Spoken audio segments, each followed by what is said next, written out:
Hukum kelima, Seven Laws of Teacher karya Howard Hendrick, yaitu hukum hati. Mengajar bukanlah hanya proses yang melibatkan pikiran semata-mata.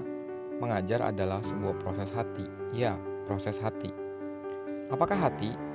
Orang Ibrani mengenalnya sebagai seluruh pribadi manusia, yaitu pikiran, perasaan, dan kehendak dari seseorang.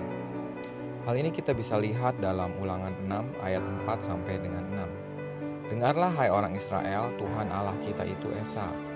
Kasihilah Tuhan Allahmu dengan segenap hatimu, dan dengan segenap jiwamu, dan dengan segenap kekuatanmu. Apa yang kuperintahkan kepadamu pada hari ini, haruslah engkau perhatikan dalam hatimu.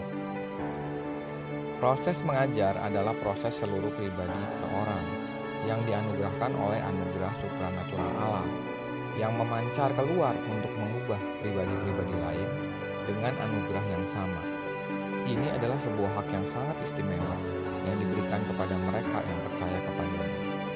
Mengajar dengan kepala adalah perkara yang mudah, tetapi mengajar dengan hati jauh lebih sulit, walau tentunya pasti akan lebih bermanfaat. Inilah yang disebut dengan kata-kata mengajar adalah proses mengubah hidup. Mengajar dengan hati mempunyai 3 unsur, yaitu karakter, belas kasihan, dan isi. Karakter berhubungan dengan kredibilitas seorang pengajar. Belas kasihan berhubungan dengan motivasi.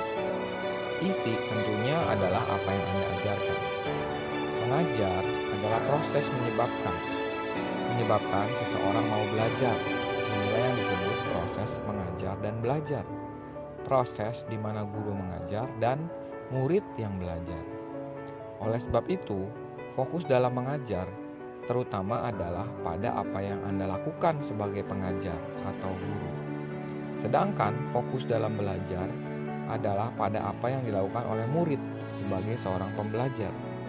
Belajar berarti berubah dalam pikiran, berubah dalam perasaan, dan berubah dalam kehendak dan tindakan Anda. Ini berarti belajar adalah sebuah proses perubahan hati, yaitu perubahan hati murid-murid. Seperti yang dikatakan dalam hukum kelima, mengajar yang berdampak bukanlah dari kepala ke kepala, tetapi dari hati ke hati. Selamat mempraktekkan.